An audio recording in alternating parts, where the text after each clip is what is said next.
How many companies make up the pesticide and chemical industry, and how is this different than, say, 50 years ago? Okay, the pesticide industry now is really down to about 6 major companies. Actually, 3 of them are the really big ones. It's been big mergers.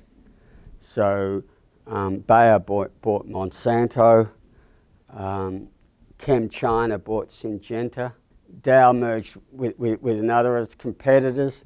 Then we actually have BASF, and then probably the next biggest one is a Japanese company, Sumitomo. And they really control most of the pesticides and also most of the seeds and agricultural technology in the world. And that's not a good thing. If you were fully in charge of growing food for the world, what policies would you make? A very simple policy we'd make, and that is educating farmers on how to grow organically, and particularly in the developing world. At the moment, the world actually produces 3 times the amount of food we need. So we waste 2/3 of it. So there isn't actually a production problem. However, we have, at least 800 million people who are food insecure. That means there's times of the year, they call the hungry season, where they go to bed at night. The children go to bed at night without having eaten all day or for days. And we have another billion. They might get enough calories, but they don't get enough nutrition. In other words, vitamins, minerals, So it's close to 2 billion people who are not properly nourished on this planet. Most of these people live in developing countries. Now, some of the work that we've done in the organic sector, and it's been verified by the United Nations, shows that when we work with these small family farms, these traditional systems, and teach them organic by design, good organic practices, we can more than double their yield. And this takes them out of hunger, out of poverty, and into prosperity. And we've done this already with millions. We need to do it with hundreds of millions to change this around. And all it needs is education and training. We don't need to spend a lot of money. In fact, the truth is, if we just got the money it took to develop one GMO and used that money for education and training, we would end world hunger tomorrow. In Chapter 5 of Poisoning Our Children, what did you mean by the pesticides are essential to farming myth? I put that as a myth. The pesticides are essential to farming because that is the justification for poisoning our food. They say, if we don't poison our food with all these, all these various toxins, we will starve.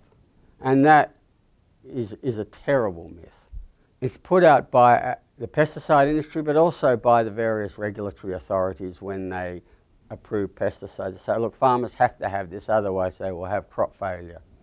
But in that chapter, I document now how best practice organic systems are actually higher yielding than conventional systems. And I give very good data from here in the United States where good organic systems are getting higher yields of corn and soy and other products than the industrial systems. So it is an absolute myth we need these chemicals. It's an absolute myth that this is the highest form of farming, and it's an absolute myth we'll starve if we go organic. Best practice organic now is higher yielding than industrial systems. In Chapter 3 of Poisoning Our Children, what did you mean by the breakdown myth? We're told that the new chemicals break down rapidly. They're not like the old ones. When Rachel Carson wrote Silent Spring, and they banned DDT, and they said, oh, that's because it's residual in the environment. It doesn't break down. But we've got these new ones now, and they aren't residual. They don't leave residues, you know, so they're not a problem. Why it's a myth? Because if they didn't leave residues, why do we need maximum residue levels on food? Because they leave residues, you know. But I still see this on the websites by pesticide regulators trying to pretend that these things, you know, don't leave residues, and then they turn around and set residues for them. You know, but anyway, you know, to me, it's a nonsensical myth. But the other side of it, I just want to put across is this: is that people think, oh, when they do break down, they break down to nothing. Many of the pesticides, when they break down, they actually become more poisonous. They become more toxic and more residual. And a good example of those are organophosphates. It's not just slightly more toxic. They can be 100%, 200% more toxic. Some, you know, 3, 4. And then the other group now, which we're finding out that the breakdown products are extremely toxic, are the neonicotinoids. These are the groups of insecticides that they're largely banning in Europe and other places because they kill bees. But every time they ban one, the companies go out and put another one out, which is very similar. So it's a bit like whack-a-mole.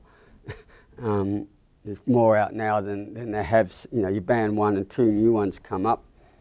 The issue is that when they break down now, they put out compounds that are even more toxic, and particularly toxic to mammals, to humans. And we know that these ones actually can cross the blood-brain barrier and cause brain damage, and this is particularly important for, you know, the unborn and newborn. What influence does the chemical and pesticide industry